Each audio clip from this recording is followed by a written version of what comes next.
झारखंड में इन दिनों क्यों ईडी जमीन के मामले की जांच में लगा है? क्यों बड़े बड़े अधिकारी जमीन के घोटाले में जेल जा रहे हैं? क्यों अधिकारियों के साथ पूछताछ हो रही है? और क्यों बड़े बड़े जमीन ब्रोकरों की सांसें फूल रही है? इसकी एक बानगी हम आपको दिखाने जा रहे हैं, जिसमें एक गरीब आदिवासी परिवार को कहीं से भी न्याय नहीं मिल रहा। भले ही मुख्यमंत्री आदिवासी हो, लेकिन आदिवासी परिवार ही सांसद में है। दरअसल आरोप है कि रांची के अंचल अधिकारी अमित भगत और पूर्व रांची डीसी छवि रंजन के सहयोग से रांची के एक आदिवासी परिवार की जमीन लूट ली गई और वहां पेट्रोल पंप बनाया जा रहा है। संवाददाता विजय दत्त पिंटू की रिपोर्ट देखिए।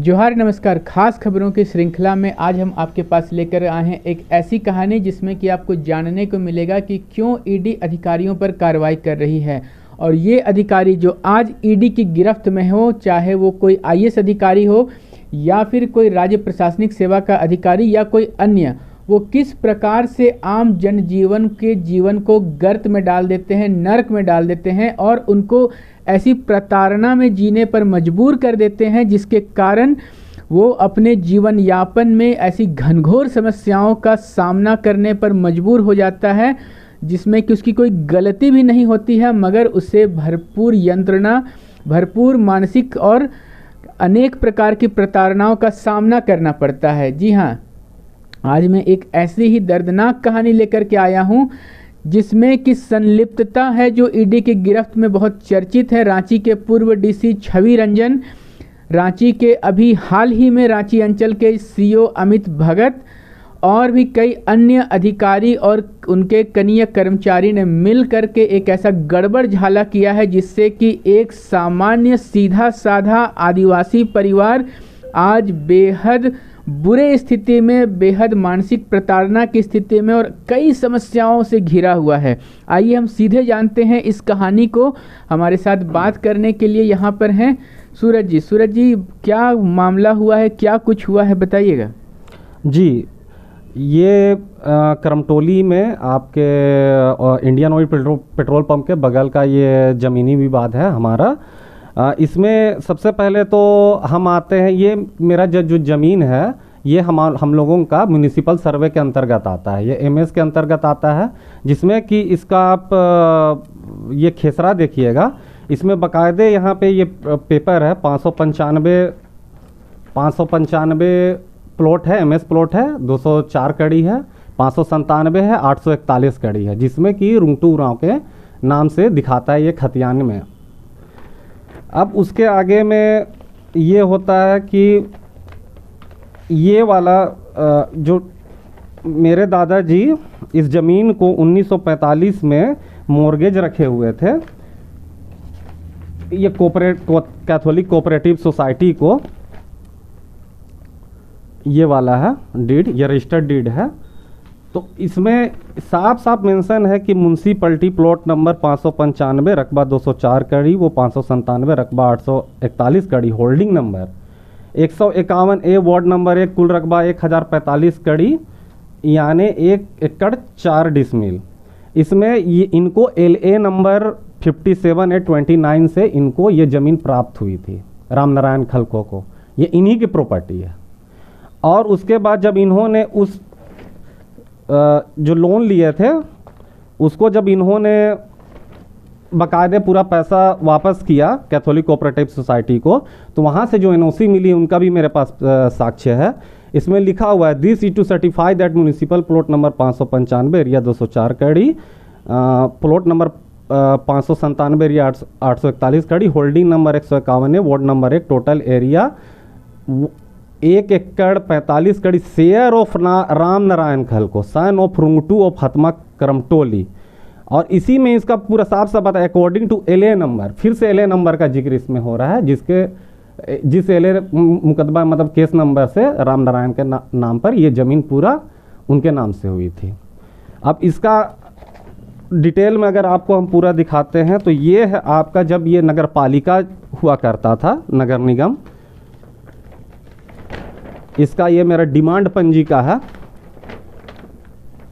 उस समय जो टैक्स भरा दिया जाता था, इसमें साफ साफ यहाँ मेंशन है, ये है holding number 151/, circuit house road, Ram Narayan खलको। 1934 और 35 से दिखा रहा है ये, 34-35 से निकाला गया है। उस समय का मेरा टैक्स पे वाला ये मतलब पेपर है मेरे पास। इसमें साफ साफ दिखाया गया है कि राम नारायण खलको का है। उसके बाद आप ये नगर निगम का जो सर्वे सेटलमेंट वाला जो भी है, इसमें भी दिखाया, साफ साफ मेंशन है।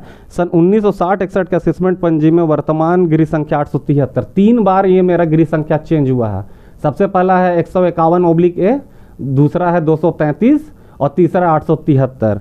और 60-61 के में ये 873 में चला, 233 आपका चला 1945-46 में, और 1945-46 से पहले का देखिएगा तो जो अभी आपको डिमांड पंजी मैंने दिखाया है 151/A, ये उस समय से चलते आ रहा है। उसके बाद मैंने ये आवेदन भी दिया था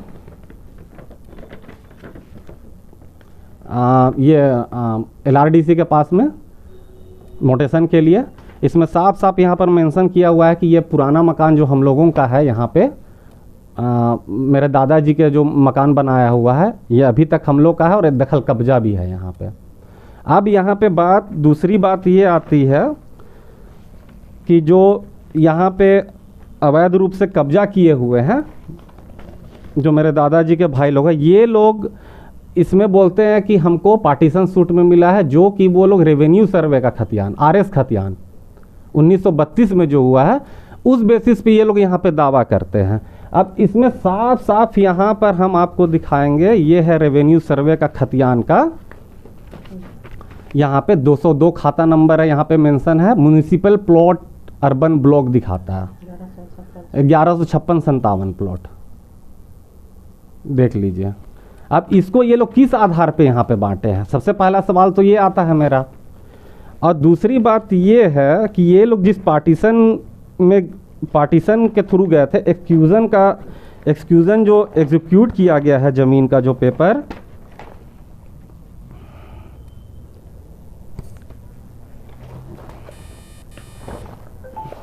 इसमें इन लोगों को ये है सुशील खलखो एवं स्वर्गीय अनिल खलखो का ये है सब सर्टिफाइड कॉपी का जेरोक्स है। आप जब बोलिएगा तब हम दे देंगे ये सर्टिफाइड कॉपी। इसमें इनको मिला हुआ है 114 खाता के 1156-57 प्लॉट में, जिसका मकान यहाँ पे दिखाया जाता है रुंगटू विला, ये खाता नंबर 114 में। ये यहाँ पे सर्टिफाइड कॉपी का ये मेरा फोटोकॉपी हम आपके सामने प्रेजेंट कर रहे हैं। और इसी प्रकार यहाँ पे जिस सामने में जो पेट्रोल पंप बना रहे हैं अजीत मनोहर खलखो और मतलब उसके बेटे अमित कुमार खलखो, इन लोगों को ये वाला मिला है एक्सक्यूजन में खाता संख्या 23 में, खाता संख्या 23 के 1156-57 प्लॉट में।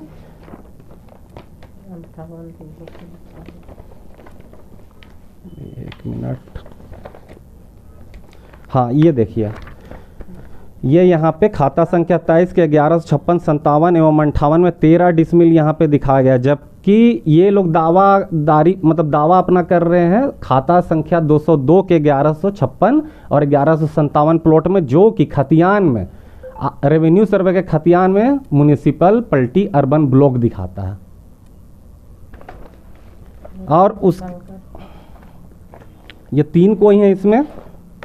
अब बकायदे ये लोग इसमें आज तक कभी भी इसका आज तक जवाबबंदी रसीद कभी 1932 के बाद आज तक कभी नहीं कटा है RS खतियान में। और इसको शहर अंचल CO अमित भगत किस आधार पे इन लोगों के नाम से पेट्रोल पंप जिसको आवंटित हुआ है, किस आधार से, किस पेपर से, किस प्रकार से इन लोगों के नाम से मोटेशन कर दिए हैं, वो हमें बताएं इसमें अभी तक, क्योंकि उसका एक भी जमाबंदी रसीद नहीं कटा हुआ। तो बात हो गई सबूतों की, सारे सबूत देखा आपने। अब हम बात आते हैं उस कहानी पर जो कोई सबूतों के बीच में उस मुख्य कहानी को समझना चाह रहे होंगे, तो थोड़ा सामान्य भाषा में संक्षेप में ये पूरे ज़मीन विवाद की कहानी को बताइएगा सूरज जी। ये ज़मीन विवाद इस प्रकार है कि ये मेरा जो ज़मीन है, ये मेरा पूरा ज़मीन एमएससी से चलते आ रहा है। एमएस यानी कि म्यूनिसिपल सर्वे। हाँ, म्यूनिसिपल सर्वे, जो कि 1929 में हुआ है, सर्वे सेटलमेंट में। इसमें हम साफ साफ बोल रहे हैं कि हाँ, खतियान में है, रुंगटू राव के नाम दर्ज है, लेकिन बाकी खतियान को जो तोड़ रहा है या जो भी मेरे पास कागजात है, उसमें साफ साफ यहाँ LA केस नंबर से वो रामनारायण के नाम से दिखा रहा है। और उस समय से 1929 से जो चलते आ रहा, 45 में बकायदे मोर्गेज भी रखे ज़मीन को, उसमें साफ साफ मेंशन है कि ये पूरा शेयर रामनारायण खलको का है। और जो बाकी जो हमारे दूसरे पक्ष के लोग हैं, ये केस किए हैं 1966 में, 32 का जो सर्वे है उस डॉक्यूमेंट्स के बेसिस पे, लेकिन उसमें साफ दिखाता है कि ये म्युनिसिपल अर्बन ब्लॉक की ज़मीन है। तो वो अपना डॉक्यूमेंट साक्ष्य पेश करें, वहाँ पे दिखाएं कि किस आधार से वो दिखा रहे हैं कि दावेदारी कर रहे हैं कि हमको शेयर में मिला या किससे मिला। हम तो आपको यहाँ पे साक्ष्य भी दिखा दे रहे हैं कोर्ट के तरफ से कि एक्सक्यूजन में साफ साफ वहाँ पे सर्टिफाइड कॉपी में एक को खाता 23 में मिला गया है, 2 जन को 114 खाता में दिया गया है। तो ये लोग फिर 202 की खाता के RS प्लॉट 1156-57 किस आधार पर यहाँ पे दावेदारी कर रहे हैं। वो अपना जितना भी अगर कागजात है, सर्टिफाइड कॉपी आप प्रस्तुत करें, वहाँ पे दिखाएं। आप हमको जोर जबरदस्ती में आ गए यहाँ पे, सब किसी को कुछ जाके अधिकारी प्रशासन जिससे भी मदद मांगने जाते हैं, कोई मेरा मदद नहीं कर रहा है यहाँ पे, जबकि सब पेपर सबके सामने हम दिए हैं, वहाँ पे प्रस्तुत किए हैं। हम तो अपनी तरफ से पूरी कोशिश की है, सबको दिखाए, लेकिन उन लोगों से तो कभी पेपर ही नहीं मांगा जाता है। जब आपने बात की अधिकारियों से, तो क्या ये MS खाता और ये जो RS खाता है, इससे संबंधित भी कुछ कन्फ्यूजन आपको किसी से सुनने में मिला कभी? नहीं, देखिए, कन्फ्यूजन सुनने में तो मुझे यहाँ पे नहीं मिला है। यहाँ आप किसी से भी जाइएगा, MS का ज़मीन कभी भी RS में कन्वर्ट नहीं हो सकता है। ये MS का जो ज़मीन है वो MSC से चलता है। और जिसको कि ये लोग प्रेजेंट करने की कोशिश कर रहे हैं कि ये संगत भी CO यहाँ पे दिखा रहे हैं अमित भगत जी कि नहीं, संगत में कैसे आप कर सकते हैं। RS से जब जा रहा है वहाँ पे आप अपना, आपका तो खुद वहाँ पर अंचल कार्यालय है, आप पूरा रिकॉर्ड अपना चेक कीजिए। वहाँ साफ वहाँ पे म्युनिसिपैलिटी अर्बन ब्लॉक खतियान के साथ में अभी तक का जितना भी रिकॉर्ड निकाले गया, एक बार जितना खाता संख्या 202 में जितना भी प्लॉट आता है, जितना भी MS प्लॉट आता है, उसका एक बार भी जमाबंदी रसीद नहीं कटा हुआ है। और उसी में 1156 और 57 जो यहाँ पर को दर्शा रहे हैं, वो भी प्लॉट मेरा वहाँ पे मेंशन आता है, जिसका आज तक का जमाबंदी रसीद नहीं कटा हुआ है। उसका वो किस आधार से अजीत मनोहर खलखो और अमित खलखो के नाम से उस ज़मीन का जमाबंदी रसीद काट दिए हैं, वो हमको ये चीज़ पहले बताएं, हमको अमित भगत जी बताएं। अमित भगत जी का वो अजीत मनोहर खलखो से भी कुछ पारिवारिक ताल्लुकात है, ऐसा भी सुनने में आया। हाँ, ये रिश्तेदार ही लगते हैं। अब वो तो जितना जो भी है जानकारी आप लोग निकालने सकते हैं तो निकाल के देख लीजिए, रिश्तेदार ही हैं। उनका बचपना यहीं आदिवासी हॉस्टल ही में गुजरा है, वो भली भांति जानते हैं यहाँ इधर के जितना भी माहौल या फिर मोहल्ला गांव सबसे परिचित है। तो जब इस पर आपने शिकायत की, तो उसके बाद फिर अधिकारियों का रवैया किस प्रकार से रहा, कहाँ सहयोग मिला, कहाँ पर सहयोग नहीं मिला, वो बताएंगे? जी हाँ, देखिए, मैंने इसे LRDC कोर्ट में फिर से मैंने इनकी जो मोटेशन किया गया है उसे रद्द करवाने के लिए मैंने वहाँ पे फिर केस किया। अभी तक वो भी मेरा अभी मामला तक लंबित है, जबकि मैंने अपना सब साक्ष्य एवं जितना भी डॉक्यूमेंट्स वगैरह था, कागजात था, सब मैंने उनके समक्ष प्रस्तुत किया है। वो चीज़ वो भी LRDC सर भी वहाँ पर देखे हैं। उसके बाद मैं आपको एक पेपर दिखाना चाहूँगा इस पर कि DC सर इस ज़मीन पे रोक भी लगाए थे कि यहाँ पे काम नहीं होना है, जब तक इसकी जांच नहीं हो जाती है तब तक इस पर कुछ किसी प्रकार का भी काम नहीं करना है।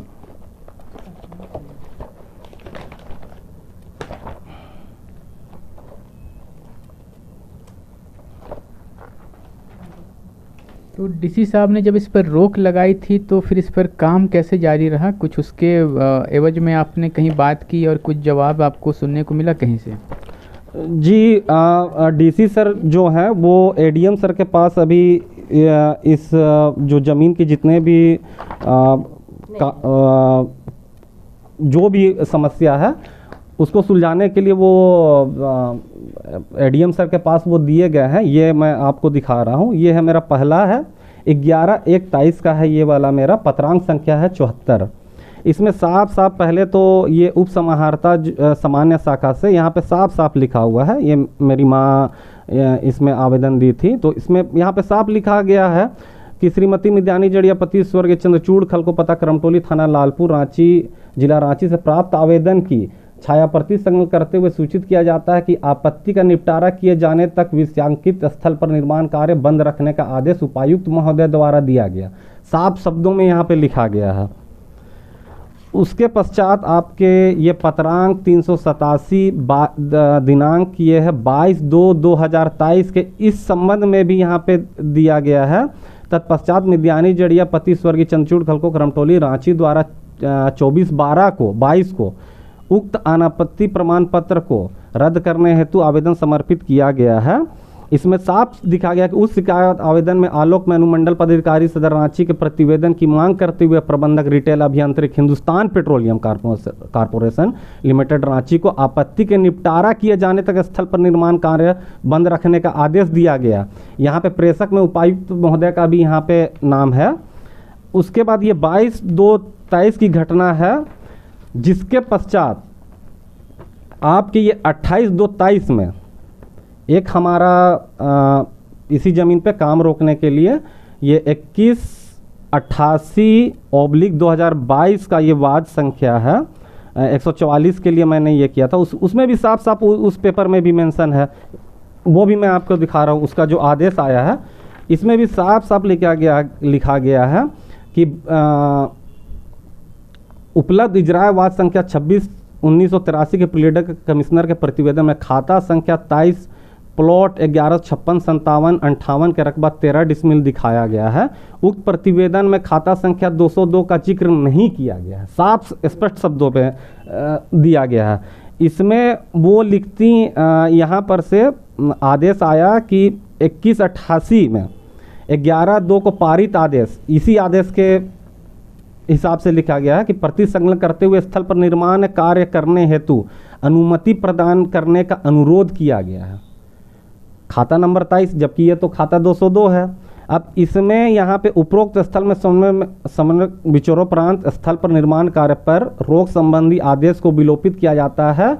उप समाहर्ता जिला सामान्य शाखा की श्वेता बेग यहाँ पे उपायुक्त के आदेश से 28/2/2023 को वो बोलती हैं कि नहीं, रोक संबंधी आदेश को विलोपित करते हैं, यहाँ पर काम करने का हम परमिशन देते हैं। वो किस हिसाब से दे रही है, जबकि यहाँ पे डीसी महोदय का साफ साफ यहाँ पे लिखा गया है कि जब तक इसकी जांच नहीं हो जाती है तब तक यहाँ पे कोई भी कार्य नहीं किया जा सकता है। और उसी के आदेश से एडीएम सर के पास जो वो जाँच करने का आदेश दिए थे दिनांक 3/4/23 को मेरे पास नोटिस आता है कि उक्त खाता 202 प्लॉट 115657 यहाँ पे साफ साफ दिया गया है जमीन पर रिटेल आउटलेट पेट्रोल पंप स्थापित करने संबंधी जांच है। उक्त विषयांतिक मामले पर अधोहस्ताक्षरी के समक्ष दिनांक 5/4/23 को पूर्वाह्न 11:30 बजे निश्चित रूप से साक्ष्य के साथ उपस्थित होना सुनिश्चित करेंगे। ये चौथा महीना का जब है। डीसी सर आदेश दिए हैं एडीएम सर को कि इसकी पूरी इंक्वायरी किया जाए। अब डीसी सर का आदेश को उल्लंघन ये कर रही है श्वेता बेद मैडम, उप समाहर्ता है, जबकि यहाँ की तो ये विडंबना और परिस्थिति बनी हुई है कि अधिकारी का आदेश खुद उनके जूनियर ही लोग नहीं मानते हैं। तो ऐसे में आम आदमी क्या करेगा? सूरज जी, हम जानना चाहेंगे कि कहानी की शुरुआत में हमने कहा कि इस केस का संबंध छवि रंजन जो पूर्व में रांची के डीसी रह चुके हैं उनसे भी रहा है, तो वो बात कैसे है, बताएंगे? इसमें बात सर यही है कि जो सीओ हमारे जो अंचल अधिकारी हैं बिना पेपर का छानबीन किए हुए वो पेट्रोल पंप के लिए जो भी आवेदन दिए होंगे वो एनओसी प्रदान करते हैं और वहाँ डीसी सर जो छवि रंजन थे वो उसको आदेश भी दे देते हैं एनओसी को। आप पहले ज़मीन का क्या है क्या नहीं, कुछ यहाँ पे तो डॉक्यूमेंट्स कुछ दिखा नहीं रहा कि अगला केवल जा रहा है कि हाँ ये मेरी ज़मीन है। इस आधार पे आप पूरा अगर उसको अच्छा से जांच करके इस विषय को अगर आप ये किसी के सामने आप दीजिएगा, मतलब कि हाँ ये मेरा ज़मीन है, मैं जैसे मैं साक्ष्य प्रस्तुत कर रहा हूँ, यहाँ तो बिना साक्ष्य देखे हुए वो एनओसी प्रदान कर रहे हैं, तो जाहिर सी बात है इसमें कि सम्मिलित है, सब कुछ मिला हुआ है, कुछ लेन देन का प्रक्रिया चला होगा तभी। नहीं तो ऐसे जगह पे कौन यहाँ पे आपको पेट्रोल पंप, और वो भी आपका रोड 20 या 22 फीट का होगा, रोड के दाहिने तरफ में इंडियन ऑयल का पेट्रोल पंप है, बायां साइड में आप एचपीसीएल को किस प्रकार आप दे सकते हैं। ऐसे हमको जहाँ तक का नॉलेज मतलब जानकारी हमको है कि 30 मीटर का दायरा कोई भी पेट्रोल पंप का के लिए होना चाहिए यहाँ पे। यहाँ तो 22 फीट का रोड ही है, रोड के उस पार इंडियन ऑयल पेट्रोल पंप और रोड के बायां तरफ में एचपीसीएल पेट्रोल पंप। तो साफ साफ भली भांति समझ में आता है कि ये सब मिली भगत है अधिकारियों के द्वारा। जो आप लोगों के घर तक आने का जो रास्ता है उसमें भी कुछ समस्याओं की बात यहाँ पर आ रही थी। जी हाँ, ये समस्या साफ साफ है कि ये लोग अपने ही द्वारा, ये अगर हम इन लोगों का भी बात मानते हैं, अगर जो जिस प्रकार ये लोग बोल रहे हैं कि हाँ हम लोग का बंटवारा हुआ है, इन लोगों को सिर्फ 13 डिसमिल ज़मीन में, मात्र 13 डिसमिल ज़मीन ये लोग को आवंटित किया गया। 13 डिसमिल ज़मीन में आप अपना काम कीजिए। ये लोग जो नक्शा भी जो दिए हैं कोर्ट के सामने, हाथ से बना ही हुआ है, उसको हम ऐसे मानते भी नहीं है, लेकिन ये लोग जो प्रस्तुत कर उसमें साफ साफ दिया गया है कि ये 23 फीट का जो रोड है, ये 23 फीट की जो ज़मीन है ये कॉमन पैसेज है, वो नक्शा में भी साफ साफ ये लोग जिक्र। अब ये अपने 13 डिसमिल ज़मीन में ठीक है आप काम कर रहे थे, हम जो भी है हम न्यायालय से हम उसमें हम न्यायालय में हम जाएंगे, न्यायालय से हम मदद मांगेंगे उसमें। अब ये अपना पेट्रोल पंप बनाते बनाते वो 23 फीट की जो मेरी निकलने आवागमन की जो मेरा रास्ता है आने जाने की, मेरे घर घुसने या फिर सड़क निकलने की, उसको भी ये लोग पेट्रोल पंप के तहत मतलब पेट्रोल पंप में मिला रहे हैं उसको भी। वो अपना ब्रिक्स बैठाते मतलब फ्लोरिंग का काम कर रहे थे, ब्रिक्स बैठाते बैठाते वो लोग मेरे सड़क तक में ये लोग घुस गए हैं। मतलब अब आप घर कैसे आएंगे ये समस्या भी उत्पन्न होगी। अगर वो घेराबंदी कर लेते तो आपके पास घर आने और जाने का, यहाँ से निकलने का रास्ता नहीं है। नहीं, उसके बाद तो ये सार्वजनिक रास्ता बन जाएगा, जबकि ये तो हम लोगों का ये प्राइवेट रास्ता है, उसमें ब्रिक्स लगा दिए, कोई भी कार वार, उसके बाद बाइक आए कार आए, जो भी पेट्रोल भराने तो यहाँ पे सभी व्यक्ति आएंगे। अब तो ये तो फिर मेरा कॉमन मतलब सार्वजनिक हो जाएगा, उसके बाद तो फिर मेरा निजी क्या रहेगा यहाँ पे। तो अंत में अब आप क्या चाहते हैं?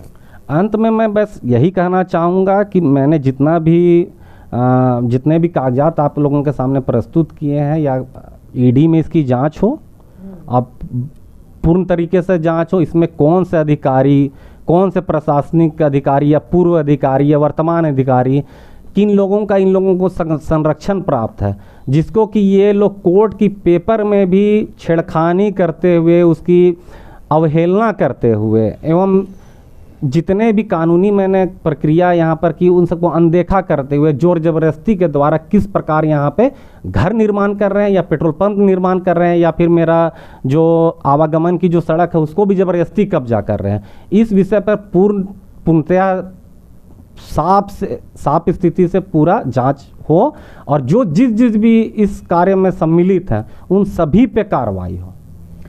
कोर्ट के कागज में छेड़छाड़ की बात आपने कही, वो क्या मामला था, कैसे छेड़छाड़ हुई थी? वो छेड़छाड़ इस प्रकार हुई थी, ये जो एक्सक्यूजन 2683 है, इस पे जो मैं आपको इसके समक्ष भी ये प्रस्तुत करना चाहूँगा, ये 2683 की है। ये है आप अजीत मनोहर खलखों के द्वारा ये एक्सक्यूजन 2683 की, ये मैं आप लोगों के सामने सर्टिफाइड कॉपी की छाया प्रति दिखा रहा हूँ। ये इसमें पहले तो मैं उन लोगों का नाम दिखाना चाहूँगा एक्सक्यूजन वाला में। ये जो देखिए यहाँ पे लेट विश्वेश्वर खलखो रुंगटू उरांव के हैं, जो भी इनके सन है सुधीर खलखो, प्रभात खलखो, अजीत मनोहर खलखो, जिनका नाम कर रहा हूँ, जिनके पुत्र ही यहाँ पे पेट्रोल पंप बना रहे हैं। इस पेपर में साफ साफ, कोर्ट के पेपर में यहाँ पे साफ साफ यहाँ दिखाया गया है कि खाता संख्या 23 के 1156, 57 एवं 58 की 13 डिसमिल ज़मीन पर इन लोगों को प्राप्त हुआ है ज़मीन, खाता संख्या 23 की। अब उसके बाद ये सभी अपना जो भी डॉक्यूमेंट्स ये प्रस्तुत करते हैं, ये देखिए यहाँ पे ये खाता संख्या 202, यहाँ पे खाता संख्या 202, विक्रेता का नाम भी है अजीत मनोहर खलखो, हिंदी में लिखा हुआ है। अजीत मनोहर पिता स्वर्गीय विश्वेश्वर खलखो। क्रेता का नाम भी देखिएगा अजीत मनोहर खलखो, पिता विश्वेश्वर खलखो। केवल हिंदी इंग्लिश से है। और जो कोर्ट का पेपर में छेड़खानी वाला जो बात बोल रहे हैं, ये उसी एक्सक्यूज़न की सर्टिफाइड कॉपी की इन्होंने छाया प्रति निकाली है। और छाया प्रति के जहाँ पे खाता 23 था, वहाँ पे यहाँ पे इन्होंने पेन से ये 202 बनाया है। यहाँ साफ साफ दिख रहा है 202 ये इन्होंने पेन से बनाया खाता, वहाँ पे खुद अपने से टेम्परिंग करके ऐड किए हैं। अब इसको भी अगर अंचल अधिकारी अमित भगत अगर इसको भी नहीं देख रहे हैं तो किस नाम के वो अधिकारी कि पेन से लिखा हुआ भी उनको समझ में नहीं आता है कि रिश्तेदार है, इस चक्कर में मतलब आप अधिकारी हैं तो अपना पद का दुरुपयोग करते रहिएगा। इसको तो कोई बच्चा भी यहाँ पर देख के जान जाएगा कि ये हाथ से लिखा हुआ है, 202 एडिट किया हुआ है। अब इसमें तो हम अमित भगत जी जो हमारे शहर अंचल अधिकारी हैं, मैं उन्हीं को दोषी मानूंगा। और जिसका कि अभी तक मैं कह रहा हूँ कि खाता संख्या 202 RS खाता संख्या 202 मौजा हतमा थाना 200 RS खाता 202 RS प्लॉट 1156 एवं 57, जिसका आज तक 1932 के बाद अभी तक जमाबंदी रसीद नहीं कटा गया है, जिसको कि इन्होंने अजीत मनोहर खलखो एवं उसके पुत्र अमित कुमार खलखो के नाम से वहाँ पे मोटेशन दर्ज कर दिए। किस पेपर से किस आधार पे वो इसकी जानकारी सबके सामने प्रस्तुत करें, प्रेजेंट करें, वो भी मुझे सर्टिफाइड कॉपी चाहिए, फोटोकॉपी में नहीं मानूंगा।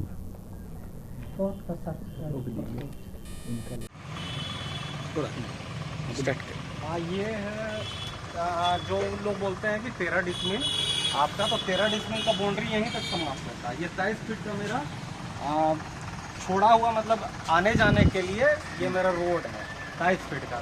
अब देख रहे हैं यहाँ पर पेट्रोल पंप का जितना दूर दायरा है वो अपना ब्रिक्स बैठाया है यहाँ पे, जो भी फ्लोरिंग किया। उसके बाद देखिए यहाँ पे जबरदस्ती पूरा यहाँ पे ब्रिक्स बैठा के इसको भी पेट्रोल पंप का साथ में मिलाने का, जबकि ये हम लोग का प्राइवेट रास्ता है। ये मेरा यहाँ पे घर हो गया, ये देख रहे हैं कहाँ से आदमी जाएगा निकलेगा, ये तो फिर सार्वजनिक हो जाएगा मेरा रोड पूरा। उसके बाद इस रोड में अगर ये पेट्रोल पंप में अगर मिल गया तो सार्वजनिक हो जाएगा। और इसको वहाँ पे आप देख रहे होंगे 10,000 वोल्ट का करंट वाला जो गया है उसका पोल भी लगा हुआ है। तो इसको अब कैसे यहाँ पे पेट्रोल पंप आवंटित हुआ ये तो हमको नहीं पता, लेकिन जबरदस्ती का ये अपने साथ मिला के इसको रास्ता के लिए यूज करने का ये लोग कोशिश कर रहे हैं और जोर जबरदस्ती में उधर आ गया है। पूरा ब्रिज लगा दिया है 23 फीट का यहाँ से यहाँ टोटल खुला रास्ता होना चाहिए। ये कॉमन रास्ता है तो हाँ, इसके लिए आप बात रास्ता किए तो क्या कुछ जवाब मिला, कुछ बात हुआ? इसमें थाना वाला को आए के बाद सिर्फ जो झूठ मूठ का बोले कि काम रोको, कहाँ काम रोको। उस समय स्टार्ट जस्ट हो रहा था यहाँ पे, थाना वाला का जाने के बाद इतना पूरा तो बिछा ही दिया। अभी 2 घंटा में तो उधर भी कंप्लीट हो जाएगा, इधर भी कंप्लीट हो जाएगा।